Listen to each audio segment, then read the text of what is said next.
Hi everybody, welcome to my channel. Today I'm going to be reacting to Two Cops Quit After Demon Encounter the Capitol Theater Haunting. This is Mr. Ballen again, and yeah, he has a ton of these videos, and let's just get started. For a ghost story to be scary, it needs to be believable. For it to be believable, you need to have credible witnesses that independently can corroborate each other's stories. And in today's ghost story, we have 3 police officers that do just that. But before we get into that story, if you're a fan of the strange, dark, and mysterious delivered in story format, then you've come to the right place, because that's all I do, and I upload 3, 4, even 5 times every week. So if that's of interest to you, then please put the like button's feet into cement and then throw it into the ocean. Also subscribe to this channel and turn on all notifications so you don't miss any of my weekly uploads. All right, let's get into today's story.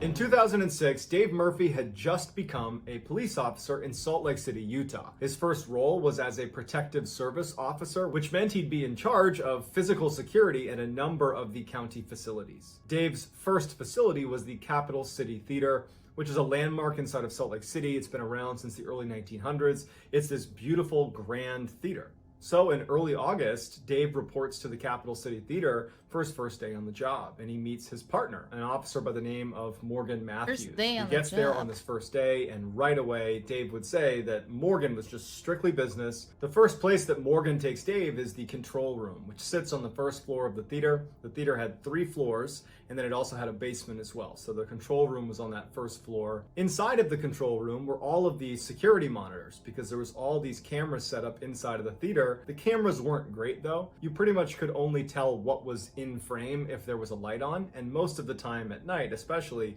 lights were off. Once they were done looking at the control room, Morgan says to Dave, now we're gonna go do our rounds. This is something we do every time you get to the theater. You do a security round and make sure everything's locked, all the lights are off. Before you come back to the control room, you'll do that at the beginning of your shift and at the end of your shift. Morgan brings Dave downstairs, and it's the first time Dave is seeing the basement, and he's shocked by how big it is. It is this massive hallway that stretches way down. In the middle of the hall is a piano that's just sitting out in the middle, and the lighting's not good down there. This is a very old theater. You know, everything in the building was pretty old. And Dave remembers thinking that he was immediately creeped out by this scene, this long hallway with all these doors and this piano right in the middle of the hallway. And he's thinking to himself, I don't want to spend much time down here. This is so creepy. But they go down the hall, they check all the doors, they make their way up to the main floor, the second floor, the third floor, everything gets checked. And so after they do this security round, Dave and Morgan go back to the control room, and Dave is anticipating getting to know Morgan a little bit. This is their first night. They're going to be working together a lot. And Dave would say that Morgan just seemed really cold and just did not want to talk to Dave very much. And as soon as their shift was almost over, Morgan was very eager to just knock out the security rounds and just get out of that building. At the end of that night, Dave remembers thinking that there's just something off about Morgan's behavior. It seemed like Morgan really didn't like being in the theater. And it would turn out that he was onto something, because Morgan didn't like being in that building. But it would take him a while to share with But why Dave were they even why. there? Over the next couple of days, Morgan and Dave would do their security rounds together, because Dave's in training, Morgan's teaching him. But on August 9th, which is 2 days after Dave's first day on the job, Morgan was confident that Dave knew how to secure the whole building. And so at the end of the night, he tells Dave, why don't you do the security rounds yourself? Dave feels very confident that he knows how to do it. He goes down into the basement, makes sure all the doors are shut and locked, that the lights are off, finishes the basement, goes up to the first floor where the control room is, and checks all the rooms on that floor. He goes into the main auditorium space. He's checking all the different nooks and crannies to make sure there's nobody hiding in there. He goes up to the second floor. He checks all the different rooms up there and the balcony. Makes his way up to the third floor, where there's all the offices of staff that work at the theater. At the end of the search, the last room he would check was the rehearsal room.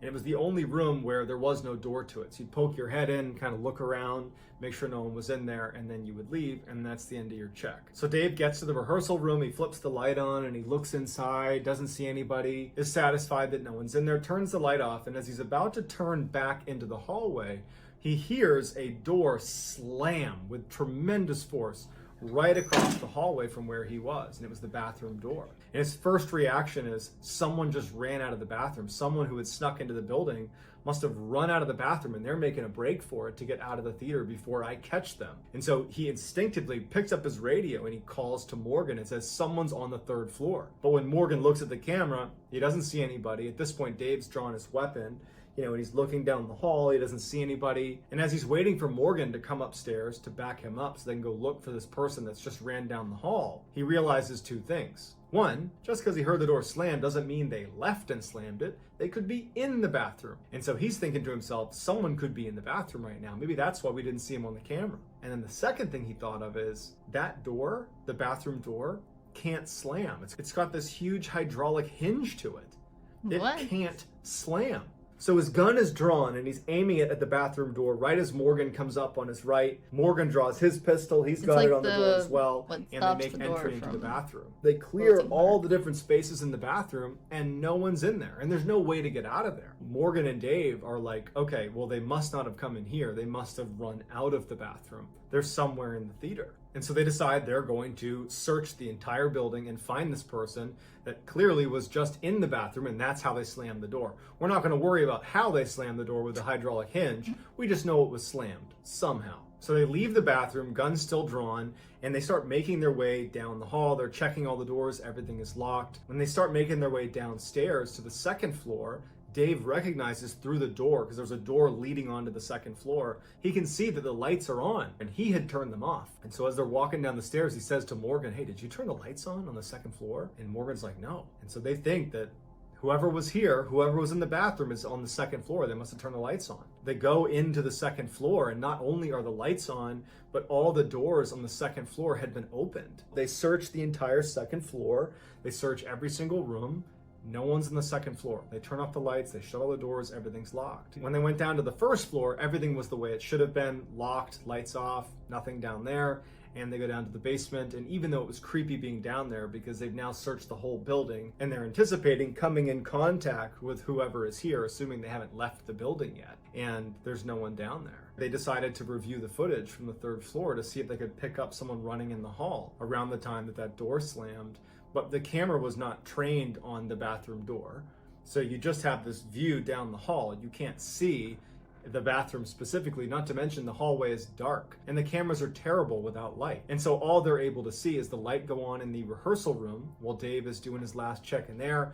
The lights turn off because Dave's about to turn around. And then after that, you just hear this massive slam of this door, but you can't see what happened. So they don't know what to make of it. They're both very much on edge that someone might still be in the building.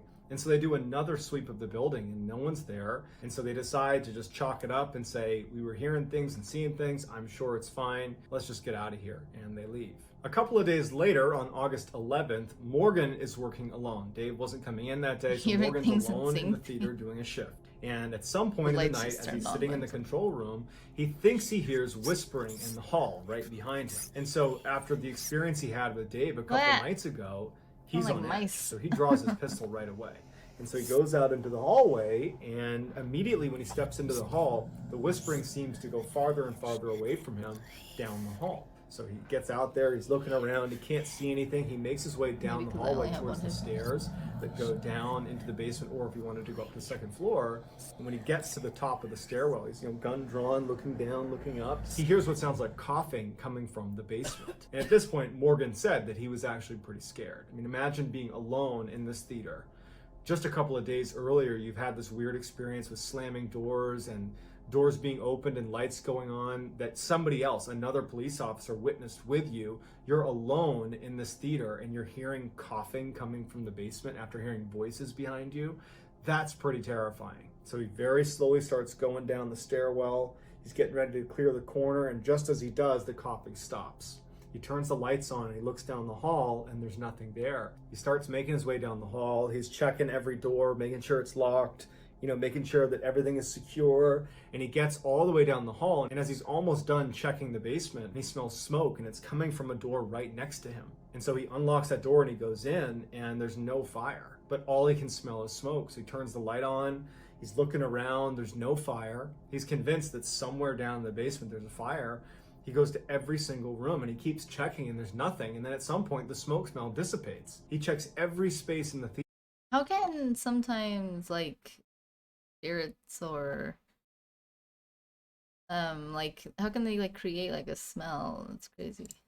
To look for a fire, and there's no fire. He's wondering if he should call the fire department, but he's thinking, what would I tell them? There's no fire. And so he ultimately, after checking 3-4 times and being very confident there wasn't a fire, he just says, okay, no fire. I guess I was just smelling things. A few weeks later, on September 4th, Dave has just arrived at the theater. He's there a little bit early. Their shift started at 5 p.m. He was there at about 4:30, and when he walked into the building, he sees that there are 3 staff members sitting at the front desk talking to each other.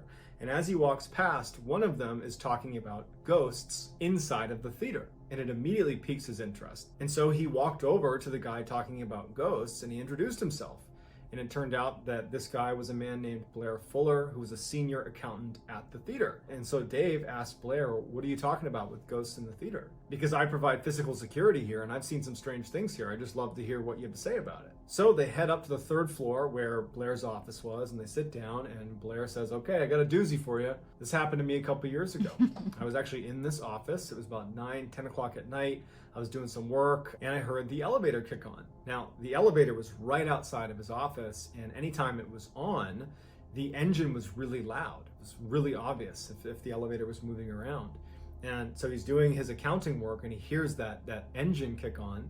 He doesn't think much of it, but then it clicks that he's the only one in the building. And so he kind of looks out the glass window of his office. He had a closed door office with 2 windows looking out into the foyer where there's this elevator, and he looks out and he can see that the little lights above the elevator showing what floor it's on have lit up and it's going up. So the elevator was in the basement and now it's on the 1st floor, the 2nd floor, 3rd floor. The door's open and there's no one there. And at this point, Blair says that he wasn't concerned. He figured, okay, maybe there's some maintenance, maybe it's scheduled to do that, who knows? But after a little while, the alarm goes off in the elevator to signify that something is obstructing the door from shutting. And he's looking out the window and he hears this alarm, this like ringing sound going off, but the door isn't shutting. And he's like, there's nothing obstructing the door. Why isn't it shutting? And so he leaves his office and he kind of walks over to the elevator and he walks into the elevator. And he said immediately he felt this massive drop in temperature inside of the elevator. And as he's standing there, he turns around. Now he's looking back towards his office inside of the elevator. How would you go inside the doors start to shut. And for whatever reason, he said, I didn't get off. I just decided I'm going to ride this elevator. Okay. The basement button lights up as if someone had pressed basement. And they start going down. And he's sitting there thinking, what in the world is going on? It was just on an alarm because the door wasn't shutting. And then miraculously, when I go inside of it, it suddenly works again. And it's going to the basement. So he goes to the basement. The door opens. There's no one there. He steps out and Blair says that it took all of his courage to yell out, hey, is anyone down here? And as soon as he did and he didn't hear a response, he said he didn't want to make any more sound. The elevator sat in the middle of the hall in the basement. It's that huge hall with that piano sitting right in the middle. The lights are off. And he pokes his head down one way. There's nothing down there. He sees the piano barely from the light of the elevator. And he looks down the other way. There's no one there. And at this point, he's just so spooked. He just gets back in the elevator and he hits floor 3, floor 3, floor 3. And he's hitting like door closed, door closed, door closed. The door closes and he goes back up to his office. He goes into his office and he shuts the door and he sits down and he's thinking like, what was that? Why did that just happen? I got to find out if they're running maintenance or something. And as he's sitting in his chair thinking about this strange experience, he hears what sounds like banging sounds coming from outside of his office in that foyer near the elevator. He just goes to his door and he opens it up and he pokes his head into the foyer and he looks to the side and there's this big filing cabinet and all of the cabinets are out. They've all been pulled out. He certainly didn't do this. And it was as if someone was one by one pushing each of them shut, these big heavy cabinets. And he's watching as one by one these things are slamming shut. One by one until the whole thing is shut. And so he goes over and he's like trying to disprove what he just saw. That he can open up a drawer and that it will shut on its own. But none of them shut on their own. You have to shut it. Something has to shut it for it to shut. And so he packed up for the day and left and did not work another night shift at the theater. Later that night, Dave would share Blair's story with Morgan. He wasn't really sure how Morgan was going to react, but Morgan actually would open up and he would say, you know, before you started working here, I always felt like I was being watched when I was here. And then we had that experience, obviously, where the lights are coming on and you heard that banging from that bathroom door.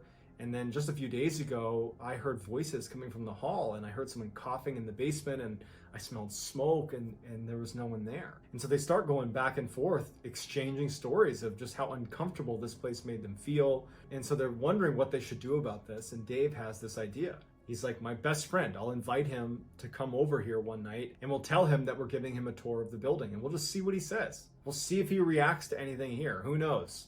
You know, maybe something strange will happen, and then we'll have another person validate it. Morgan thinks that's a good idea, and so Dave reaches out to his best friend, Greg. Greg would say that he was a little bit surprised to be getting this offer to come take a tour of the theater, but he was interested, and since Dave was asking, he figured he would oblige him. And so Greg agrees to come to the theater and take a tour. So the next day, Dave and Morgan are at the theater, and Greg shows up. And so they start this tour. They go in the main auditorium. They're looking around, and then they make their way into the basement. Morgan turns on the light, and Morgan and Dave instantly see a little ways down the hall on the left, one of the doors has been opened. And so Dave and Morgan push Greg out of the way. They draw their pistols, and they're aimed at the open door. And so Greg just stays behind them as Morgan and Dave make their way down to this open door. And when they get right outside the door and they're about to push it open to go inside, the door slams shut right in front of Greg and Dave and Morgan. And they all are looking at each other like, what's going on? But before they can do anything, the door handle starts rattling really aggressively. After the rattling stops, Dave and Morgan look at each other and they nod their head like, we got to go in there. Greg is scared about being out in the hall alone, and so he just follows them in. And so the three of them go into this room. Dave and Morgan are, pistols drawn. It's a small room. There's no one in there. Light switch on, no one in there. Greg suddenly gasps and he points to the corner and he says, someone's sitting in the corner. And Dave and Morgan immediately train their guns on what's in the corner, but no one's there. And Greg's like, I just saw someone sitting in the corner. It looked like he had a hood on, he had like a sweatshirt on, I don't know, but he was right there. And so Dave and Morgan, they're freaked out because they brought Greg here on some level to disprove the strangeness. And now the three of them have seen a door slam that shouldn't have been open in the first place. Greg's claiming to have seen a figure sitting in the corner. This scared the crap out of all three of them. How did they unlock stuff? They quickly left, locked, I guess shut from off the the lights, inside, right? went upstairs. Greg's like, I'm out of here. Greg leaves. And Dave and Morgan are like, now what? So at this point, all the strangeness that was happening in the theater was getting reported, but it was being reported in a way that Dave and Morgan didn't seem like they were referencing something haunted, but rather someone was breaking in. Ultimately, the county installed new cameras inside of the theater. These updated cameras had infrared technology, which allowed them to see better when the lights were off. They were hoping that this would allow them to catch whoever was breaking in practically every time Dave and Morgan are on shift. So on the day that it was installed, September 15th, Morgan is working there alone. And he's sitting in the control room looking at the different cameras, and he's kind of playing around with the different screens and seeing what each of the cameras can do. And at some point, something catches his eye in one of the screens. In the main auditorium, it appeared like someone might be sitting in one of the seats, but the camera was zoomed back enough that he couldn't get a clear picture, and he didn't know what was normal in any of these cameras because this is the first time he's looking at any of these screens. And so he's looking at the camera really closely, and he thinks he sees someone, he can't really tell, that has a hood on or a shroud on that's just sitting in the middle of the theater. And it starts turning its head like this. And he can see clear as day a set of eyes. And before Morgan has a chance to do it, it just starts raising into the ceiling and disappears. Morgan didn't even check to see what it was. He was done. He literally quit that day. That was his last day at the theater. A couple of weeks after Morgan has quit and Dave is working alone at the theater, he's in the control room, and all of a sudden he hears a piano playing.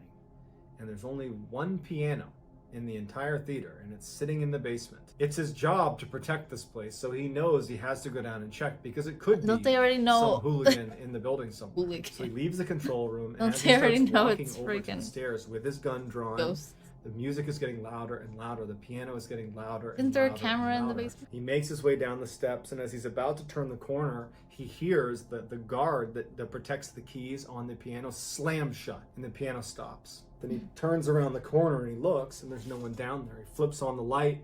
No one's in the hall. He knows he's not going to find anyone down here. It's this entity that's causing all this mayhem inside of the theater. Dave's seen enough. He's done. He's done with this theater, and he quit. goes right back upstairs. He goes in the control room, locks it, stays there till the end of his shift, and then he is out. And the next day, he goes to his sergeant and he says, "You can't ever put me back inside that theater or I will quit." And so sure enough, he was transferred. Over the next 2 months, they didn't have anyone who could do full-time security at the theater. So different random officers would be there for a couple hours, a couple of days a week, until November 26th. They found another officer, a veteran police officer named Josh Thomas, who was going to be working at the theater full time. On November 26th, the first night that Josh Thomas was going to be there, he didn't have anyone to turn over with, so he was just alone at the theater. And it just so happens that Dave is in a patrol car near the theater. And when at some point in the night, Josh comes over the radio and says, "Hey, I need backup right now. Someone has broken into the theater." Dave knows that it's probably not someone breaking in. He knows what's going on inside that theater. He was the closest to it, and even though he did not want to go, he felt like it was his responsibility to go to that theater and be Josh's backup. And if it was what Dave thought it would be, this entity in the theater, that he would be able to explain to him what he had seen before he ultimately decided never to go back. And when Dave gets to the theater, there's this back door that they would go into, and he sees Josh is standing just outside the theater. And Dave would say that Josh's eyes were, like saucers. He looked terrified. And so Dave has an inkling of what's going on, and he goes over to Josh and he's like, "What's going on? Is someone still in there?" He said that he had been doing security rounds, and he had heard what sounded like voices when he was in the basement, and he didn't think much of it. He checked all the rooms, everything was shut.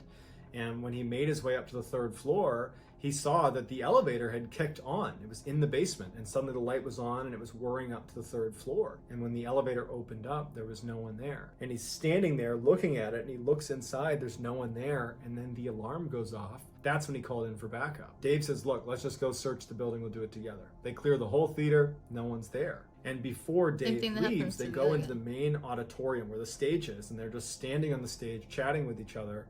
And Dave, his back is to where the audience would be.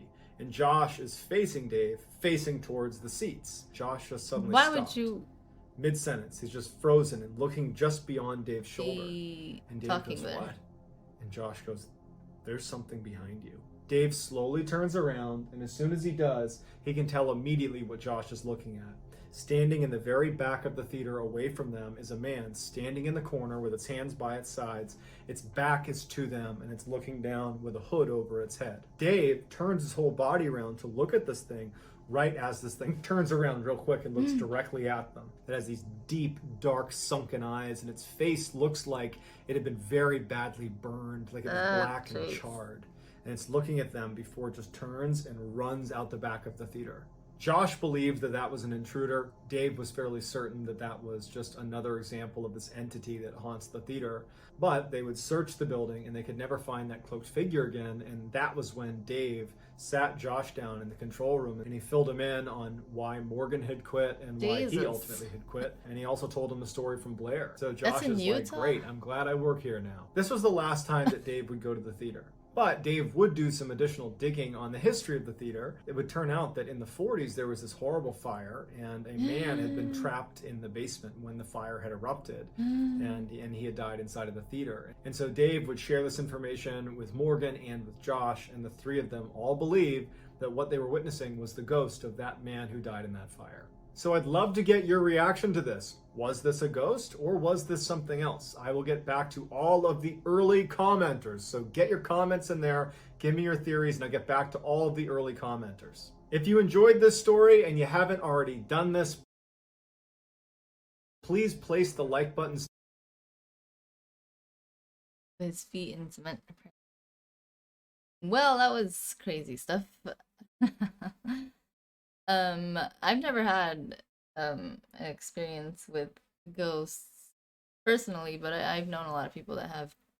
But if you guys have any stories you would like to share, please let me know in the comments. I would love to hear them. But yeah, that was crazy. I don't know how they lasted that long in that place. It's really scary. Thank you so much for watching, and I hope to see you guys next time.